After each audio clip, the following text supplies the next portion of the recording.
তলে প্রভু আবন্তি বাথা রাম রাম ও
সুন্দর নাখিকা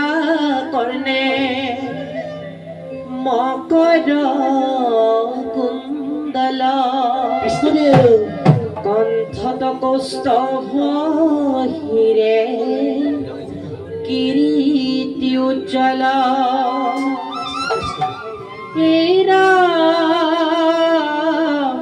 ভূভেতি শ্রীবৎস বহল বক্ষস্থলে আপাদলম্বিত বন মালা গলে চলে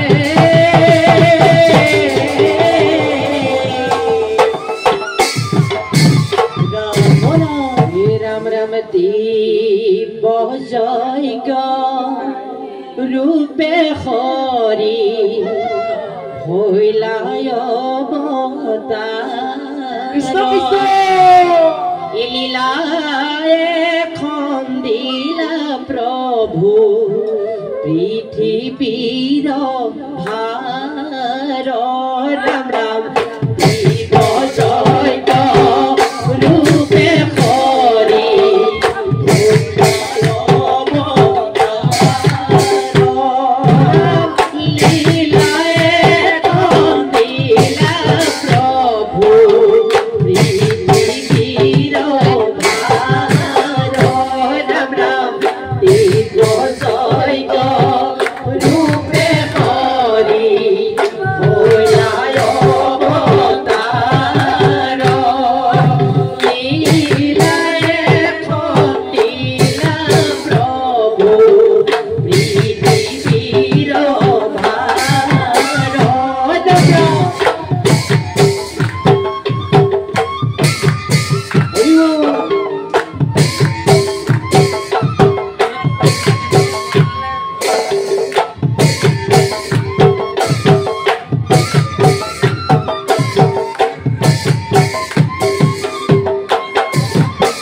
আমি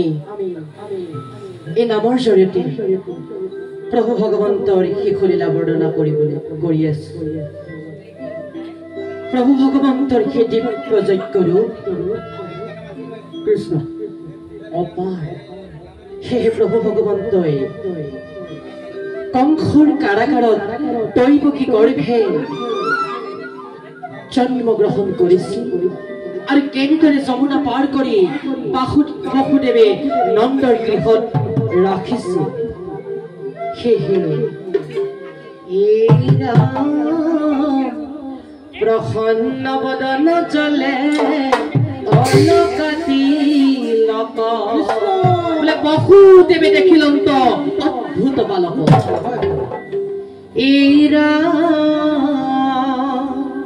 বাসুদেৱে যেতিয়া সেই অদ্ভুত বালক দেখিল তেতিয়া প্ৰণাম জনাইছিল সেই প্ৰভু দেৱনাৰায়ণক।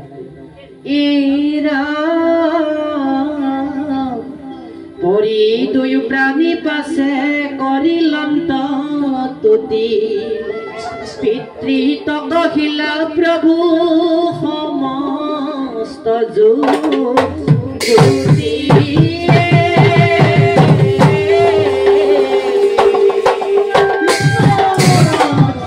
শিশুৰূপে দৈত্য নাৰায়ণে বাসুদেৱে কোলে লৈয়া লৰিলতে খলে। শিশুৰূপে প্ৰভু নাৰায়ণে জন্ম ললে দৈৱকী উদৰে কংসৰ কাৰাগাৰত। সেই দেৱ শিশু কান্ধে তুলি বাসুদেৱে কংস কাৰাগাৰৰ পৰা নন্দৰ গৃহৰ গতিকে আহকচোন আমি পুনৰ আকৌ নামৰ জৰিয়তে প্ৰকাশ কৰি যাওঁ। राम राम যমুনা আছে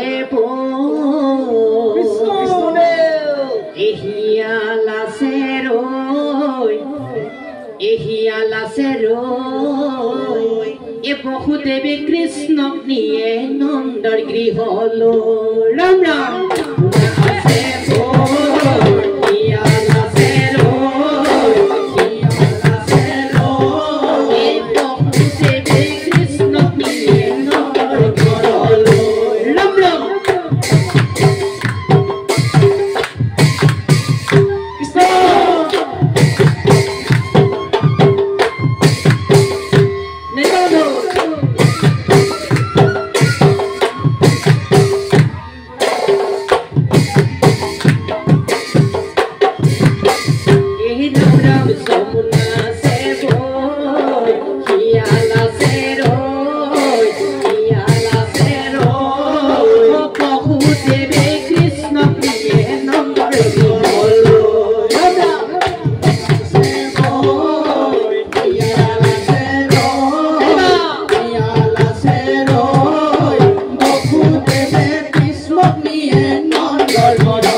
ধৰি অকণি কামেকে ওপৰত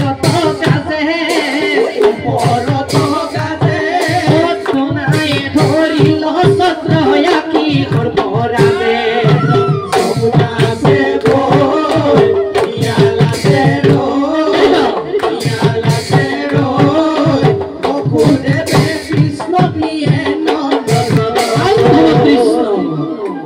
যমুনা পাৰ কৰি নি আছে বসুদেৱে নন্দৰ গৃহলৈ সেই যমুনা পাৰ কৰি দিওঁতে বাহুকে ছত্ৰ ধৰি ছাতিৰ দৰে চাহ দিছে সেই প্ৰভুদেৱ নাৰায়ণ আৰু গৈ গৈ পালেগৈ নন্দৰ গৃহত জন্ম হৈছে যোগমায়া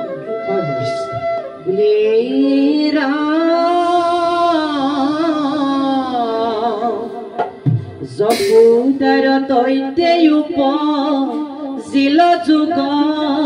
মায়া অতি অচেতন নিদ্ৰা গইল নন্দ ছায়া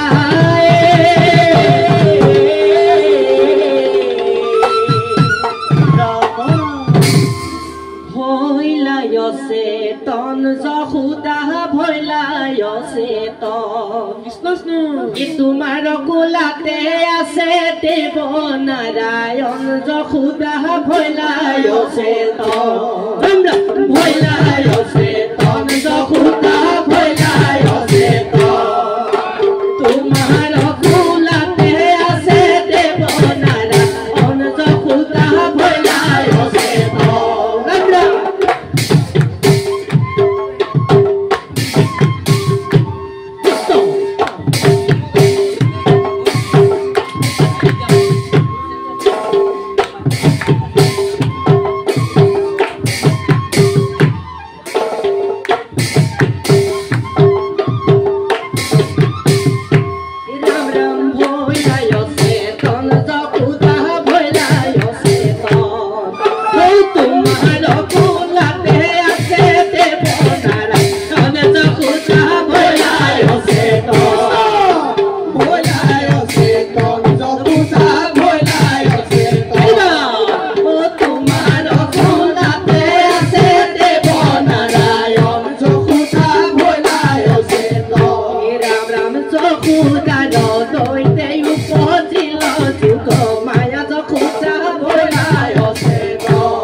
বসুদেৱে গৈ নন্দৰ গৃহত থলেগৈ আৰু নন্দৰ গৃহৰ পৰা যোগমায়া সলাই আনিলে এতিয়া গকুলত কৃষ্ণই নানান ধৰণৰ ক্ৰিয়া কৰি আছে অঘবক ধেনুক কেশী খবংক সেই অঘবক ধেনুক বধ কৰিলে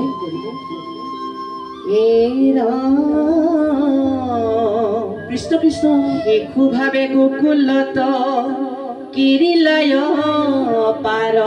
কৃষ্ণ সাধিলায় নেক পিতৃ নন্দ যশোদাৰ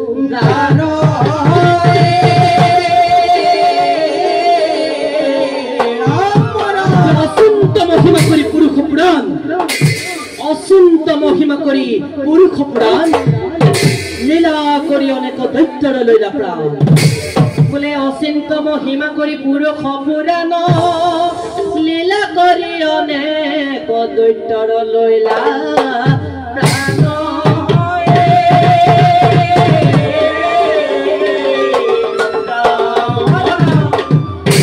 কংস মহাৰাজে গম পালে যে কৃষ্ণক পলুৱাই গকুল বৃন্দাবনত থৈছিল সেয়েহে কংসৰাজে অনেক দৈত্য পঠিয়ালে সেই কলীয়া কৃষ্ণক বধ কৰিবৰ কাৰণে গতিকে পুনশ্চ আকৌ আমি নামৰ মাজৰ জৰিয়তে প্ৰকাশ কৰি যাব বিচাৰিছো এই কংস দুৰাচাৰ কি অনুকৰা অত্যাচাৰ এই কংস দুৰাচাৰ কি অনুকৰা অত্যাচাৰ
কংসই অনেক দৈত্য পঠিয়ালে সকলোকে নিধন কৰিলে প্ৰভু ভগৱন্তই এটা পুনশ্চ পুতনাক পঠিয়াইছে গতিকে প্ৰভু ভগৱন্তই কেনেধৰণে সেই পুতনাক বধ কৰিলে বোলে শ্যাম কানু বজাই বেনু পুতনাক বধিলা শ্যাম কানু বজাই বেনু পুতনাক বধিলা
প্ৰভু ভগৱন্তই সেই পুতনাৰ প্ৰাণ ললে গতিকে প্ৰভু ভগৱন্তৰ যি অনন্ত মহিমা সঁচাকে